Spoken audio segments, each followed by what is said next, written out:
Hi, today we're going to be talking about AP World History Modern, which is a course that picks up around the year 1200 and goes to roughly present day. So none of the classical civilizations or early foundational civilizations, things like that.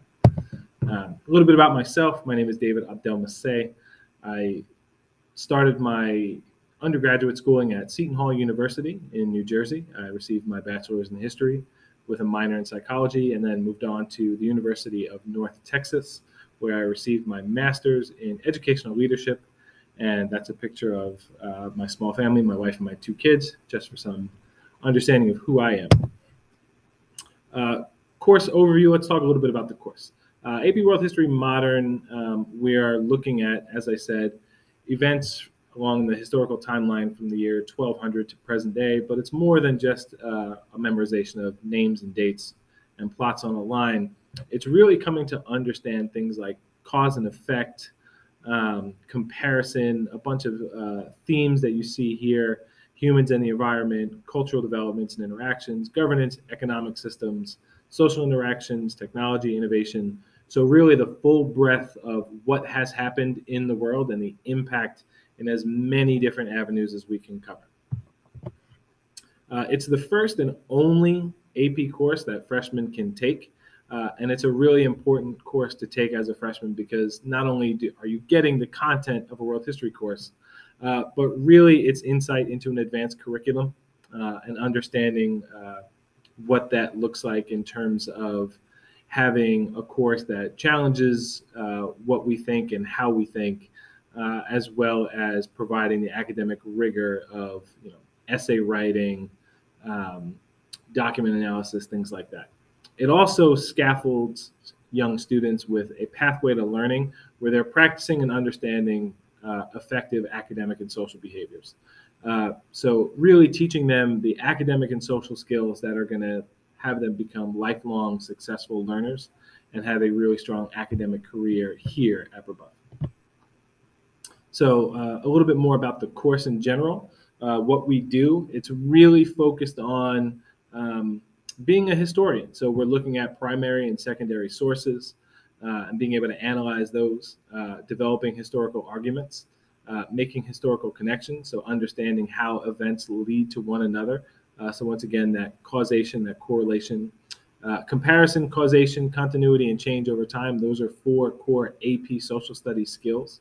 Uh, Comparison, once again, we're looking at comparing events and places and things.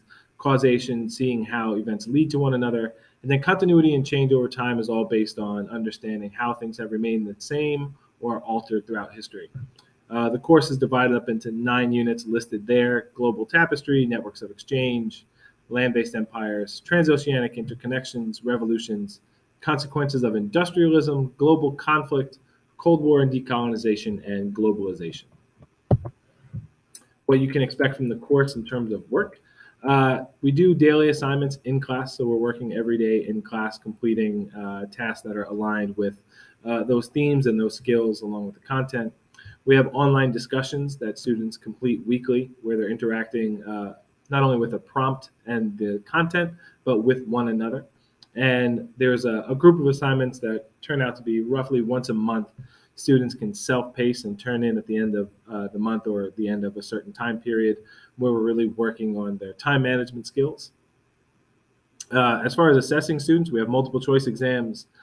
There's a bunch of different essays that they'll need to write in writing formats, as well as some projects. And generally, we say it's about 3 to 3.5 hours a week of homework. Most of the daily assignments can be done in class, and then the rest will be done outside of class. And that's really where they're engaging with the content as well. Advice for this class: it can be a bit jarring as a freshman to take an AP class, and we want to make sure that students understand that it is a time commitment, it is an effort commitment, but the way we build the course, it can be done. And we like to support students to make sure that they can get through that course, um, whether they're coming in with a ready-made set of skills, or they may have struggles with some of the things that we do in class. There's always going to be a pathway to get better and improve. Time management is crucial. Got to make sure you don't fall behind. We work to make sure that no student falls too far behind, and we get them the help that they may need. And the class is collaborative, so you're going to work with other people a lot. So you're working on that social aspect, and it helps ease that workload burden and kind of break the ice so you get to know the people within your class. The exam itself is made up of 55 multiple choice questions. There's a stimulus that they need to answer. So the questions are mainly based around a stimulus source, whether that be a graph or a picture or some kind of reading. There are also writing tests. So they'll have short answers, long essays, and document-based questions where they're researching documents and answering essays based on that. They all have a strategy about them and skills that they need to answer them well, and we teach those throughout the year. It's not mandatory to take the test, but at the same time, we encourage everyone to take it. And if you want to succeed at that 4 or 5 level, it's probably going to demand a lot of levels of focus and dedication. And that's the course in a nutshell.